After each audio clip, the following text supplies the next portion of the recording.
gitu. Dalam kondisi ekonomi dan bisnis yang serba sulit, menyerang adalah sebaik-baiknya cara bertahan. Direktur Utama Bank Rakyat Indonesia Sunarso jabarkan ambisi 2020 yang akan dikejar bank dengan aset laba terbesar di Indonesia ini. Jangan kemana-mana, tetap di Kompas Bisnis.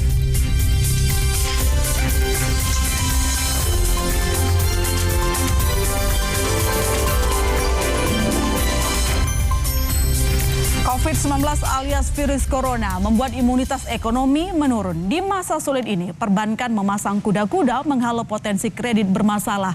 Di sisi lain, bank juga dituntut ekspansif.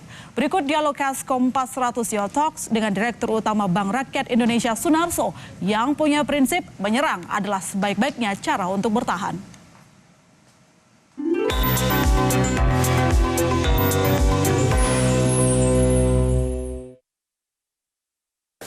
Demam COVID-19 atau corona mengobang-abikan banyak sektor termasuk perbankan.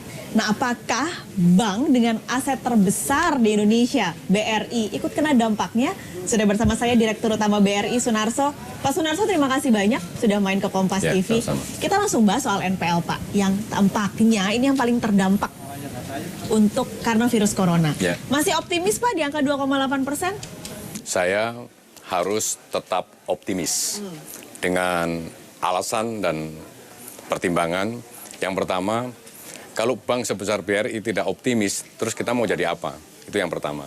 Yang kedua, dalam karir saya di perbankan sudah terlalu sering menghadapi krisis, dan periode krisis itu makin hari makin sering. Dan makin sering ada juga positifnya. Positifnya adalah risk management kita makin siap dan makin sigap. Maka kemudian tentang NPL, kita juga sudah melakukan stress testing, di mana stress testingnya adalah seandainya, ya namanya juga model ya, ini kita buat model kalau COVID-19 ini selesai katakanlah di first quarter, maka NPL kita akan sekian gitu. Terus kemudian kalau ternyata sekian adalah masih di bawah 3. Terus kemudian kalau misalnya ini masih berlanjut belum selesai sampai second quarter, maka akan dekat-dekat dengan 3. Tapi the worst case kita perkirakan bahwa sampai fourth quarter itu akan 3, sekian. 3, sekian. Nggak sampai 4. Oke. Gitu. Tapi BRI masih yakin penyaluran kredit akan baik dan tidak akan mengganggu kinerja BRI jikalau terjadi sampai kuartal 4. Jadi begini, krisis-krisis yang kita alami selama ini penyebabnya adalah misalnya katakanlah 2008. Orang bilang ini lebih sulit daripada 2008. Oke, karena 2008 memang penyebabnya misalnya katakanlah lebih dipicu oleh korporasi, kegagalan korporasi. Yang dipicu juga oleh kegagalan performan daripada instrumen-instrumen yang diisu oleh korporasi. Dan tipe krisis seperti itu jauh dan butuh waktu lama untuk menginfluence ataupun transmisinya ke segmen yang memang jadi segmen andalannya BRI. Karena segmen andalannya BRI kan UMKM. Jadi artinya ibu-ibu ataupun emak-emak yang ada jualan di pelosok tanah air sana itu jauh impact-nya apabila krisis itu disebabkan oleh katakanlah yang terkait oleh investment banking. Paling tidak butuh waktu. Tapi krisis sekarang kenapa lebih sulit? Krisis sekarang ini kan disebabkan oleh penyakit. Kalau penyakit kan nggak bisa dibendung mengelalui katakanlah ketentuan ataupun regulasi sehingga bisa kemana-mana. Ini yang harus kita waspadai. Tetapi risk mitigasi kita saya pikir cukup baik sehingga kalau ditanya masih bisa tumbuh nggak gitu, masih bisa tumbuh nggak? Andalan kita ada di UMKM. Saya kira kita karena kita dapat amanah untuk menyalurkan KUR 1 tahun ini 120,2 triliun rupiah dan itu akan menjadi anchor daripada pertumbuhan di UMKM. Oke, berarti kalau ngomongin pertumbuhan 2020 di mana? Kita kosongkan coba Bapak. Di mana kira-kira? Di sini atau masih optimis ada di sini, Pak? Kan kita 2019 ya, kredit kita 907,4 triliun. Ya. Ya. Dan saya tetap mentargetkan kita masih bisa tumbuh double digit 10%. Jadi double digit 10%. Sehingga ini akan kita tumbuhkan kira-kira sekitar 100-an triliun. Sehingga nanti mungkin untuk pertama kalinya kredit BRI akan tumbuh, akan mencapai di atas 1.000 triliun. Dan akan spektakuler karena itu terjadi pada saat orang semua pesimis gitu di sini. 1.000 triliun? Ya. 10% dari ini. Dengan kondisi andaikan, kita tentu berharap tidak. Tapi ketika corona ternyata sampai kuartal 4 belum selesai, tetap 1.000 Pak? Tetap 1.000. Kenapa? Karena kita kan sebenarnya ngasih kredit bukan kredit-kredit yang 1.000 ya Pak? 1.000, saya tulis aja di sini 1.000. Besar ya, jadi naiknya emang 10%. 10% gitu ya, gitu. Karena kur kita aja kita ditargetkan 120 triliun. Jadi kalau ini ditambah 120 triliun, udah 1.000 kan? Itu salah satu caranya adalah menaikkan komposisi ini. Ini UMKM sekarang 79%. Iya. Tahun depan menjadi, tahun ini 80%. Tahun 2022 kita ingin nanti porsi kredit kita di UMKM 80%, ini nanti ya 2022, maka ini akan menjadi 80%, gitu. Oke. Artinya sebenarnya kita tinggal mengejar 1% toh, gitu. Itu saja sebenarnya. Corona ini kan Pak, dia kena ke semua. Tadi Bapak juga bilang bahwa sampai ibu-ibu di desa aja udah nggak bisa ditanggulangi, itu pasti akan kena. Apakah resikonya tidak lebih besar Pak di UMKM? Sekarang gini, UMKM kita kan banyak juga main mungkin di industri yang terkait sama produksi bahan pangan, ya. Kemudian industri makanan sendiri, food and beverage segala macam. Pada saat corona yang sebenarnya jumlah yang benar-benar meninggal itu belum sampai puluhan ribu mungkin ya, gitu. Apakah orang-orang ini karena ada corona ini terus berhenti makan? Jadi kalau segmen kita ternyata masih mensupport ada bahan pangan itu sendiri, kemudian food and beverage, saya kira kan kita nggak berhenti makan, ya kan? Sehingga untuk menumbuhkan kredit yang di UMKM ini menurut saya ya kita tetap harus optimis.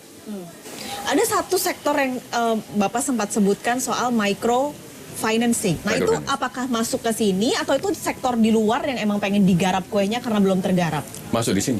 Oke. Mikro. Ini UMKM kita akan menjadi 80% kan. Maka sekarang posisi kita sudah 78, sekian dibulatkan 79%. 79%. Kita masih punya waktu 2020, 2021, 2022 untuk menaikkan porsi ini 1% menjadi 80%. Kalau ditanya tantangannya memang berat. Kenapa? Berat itu bukan menurunkan korporasinya, tetapi korporasinya juga harus tetap tumbuh.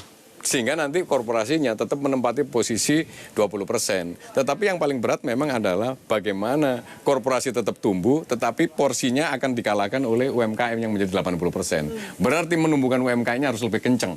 Oke, 1% ini kira-kira Bapak ngeliat potensinya ada di sektor apa sih Pak?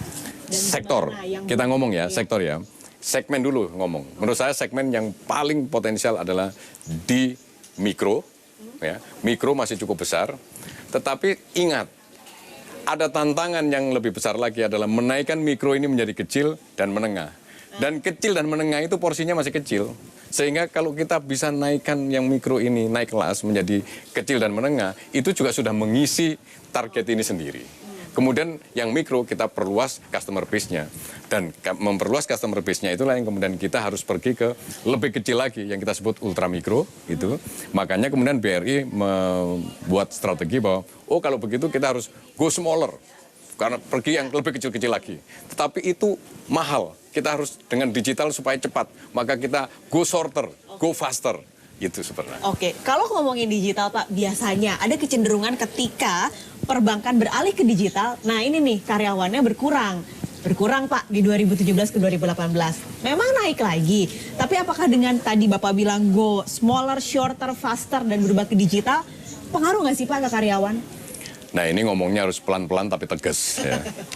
Bahwa pada kesempatan ini saya ingin sampaikan bahwa digitalisasi di BRI saya jamin tidak akan mengakibatkan layoff pegawai ataupun PHK pegawai. Sama sekali? Sama sekali, itu yang paling penting. Ya, kecuali orang yang melakukan kesalahan ataupun apa. Jadi yang kerja baik-baik saja, kemudian meningkatkan kontribusinya ataupun melalui produktivitasnya, saya kira dijamin tidak akan ada PHK itu. Ini karena berbahaya. Kalau kita ngomong digitalisasi akan melay-off ini, ya kemudian orang menjadi takut dong sama digitalisasi. Maka saya sampaikan logikanya. Kenapa digitalisasi tidak harus mem-PHK karyawan. Meskipun faktanya ini 130, turun menjadi 123, dan kemudian naik lagi 125. Yang kita digitalkan ada dua. Pertama adalah mendigitalkan proses untuk mendapatkan efisiensi. Efisiensi berarti penurunan biaya. Bagaimana cara menurunkan biaya? Punya banyak pilihan kita. Menurunkan biaya dengan tetap membayar karyawan yang sama, dengan biaya mungkin bisa kita naikkan, tetapi karena dengan digitalisasi maka produktivitasnya kita naikkan. Saya kira itu pilihan yang terbaik. Jadi tanpa mengurangi karyawan tapi produktivitasnya yang dinaikkan, maka itu akan mengurangi biaya. Oke, itu yang akan kita pilih. Yang kedua sekarang, digitalisasi juga bisa menciptakan new business model. Kalau new business model di luar ini semua, berarti kita mesti create bisnis model yang baru, misalnya dengan digital lending segala macam, itu kan tidak mengganggu existing employee gitu. Itu yang kedua. Dan kemudian kenapa saya masih membutuhkan banyak karyawan? Karena faktanya banknya didigitalkan, masyarakat kan belum semuanya digital. Masih butuh transisi, butuh journey. Sehingga menurut saya bank juga harus menyesuaikan dengan journey yang terjadi di masyarakat, perubahan yang terjadi di masyarakat. Artinya secara singkatnya saya ingin sampaikan, ketika proses kita digitalkan, masyarakat harus diedukasi. Ketika sebagian proses diambil alih dari manual ke digital, maka kita harus siap merealokasi SDM, ya, tenaga-tenaga dari tadinya mengerjakan pekerjaan di kantor yang manual, diturunkan ke lapangan untuk mendidik masyarakat, menjadi penyuluh digital. Dan itu tetap statusnya sebagai pegawai BRI. Saya kira itu yang akan kita pilih. Oke, transformasi digital berarti tadi kan, Ya. Realokasi karyawan. Nah, pilihannya yang Bapak pilih sekarang, social culture atau corporate culture? Kalau kita hidup di masyarakat ya pasti kita mewarisi social culture tertentu gitu. Tetapi ketika itu dipaksakan dibawa kepada perusahaan, belum tentu cocok. Maka dalam kaitannya dengan, saya seorang CEO di dalam suatu perusahaan yang besar, maka saya harus menjadi pemimpin daripada perubahan culture itu sendiri. Maka kalau ditanya yang mana yang lebih penting, corporate culture. Karena corporate culture itu adalah bagian daripada strategi. Dan strategi adalah cara untuk merealisasikan visi. Sedangkan social culture jangan dihilangkan, tetap kita pelihara. Tetapi itu kan dalam konteks kehidupan kita bermasyarakat. Misalnya contoh, guyup rukun, gotong royong, ya itu social culture. Kalau di dalam corporate culture, produktivitas yang kita utamakan. Karena guyup rukun belum tentu guyup rukun untuk produktif. Kalau guyup rukun untuk nongkrong-nongkrong bareng-bareng saja, itu social culture yang tidak perlu dibawa ke corporate culture. Corporate culture adalah part of strategy, dan strategi dibutuhkan untuk merealisasikan visi. Jadi jawabannya yang penting adalah corporate culture di dalam perusahaan. Corporate culture-nya ini menyerang atau bertahan Pak sekarang? Kalau ibarat permainan sepak bola, ya BRI mau dibawa menyerang atau dibawa pola bertahan. Saya kira kita arahkan BRI untuk menjadi pemilik klub saja. Luar biasa. Ya. Saya quote loh Pak, itu benar ya Pak? Ya. Pemain bola asing atau Indonesia? Yang akan diakuisisi. Tentu saja. Pastilah kita akan mengakuisisi klub-klub apa saja yang kira-kira bisa mendukung value creation daripada BRI. Jadi di tengah kondisi sekarang Pak, dan ambisi-ambisi Pak Narso untuk BRI tahun ini, jadi BRI pemain menyerang atau pemain bertahan tahun ini? Kita pertahanan yang terbaik adalah menyerang. Oke. Jadi kalau ada tantangan seperti sekarang ini, jangan dihindari, tapi kita harus kalahkan tantangan itu. Oke. Menyerang ya Pak ya? Menyerang. Ya. Ya. Jadi Chelsea banget lah ya Pak. Chelsea banget. Oke, Pak Narso terima kasih banyak sudah bermain di Kompas TV. Terima kasih Pak.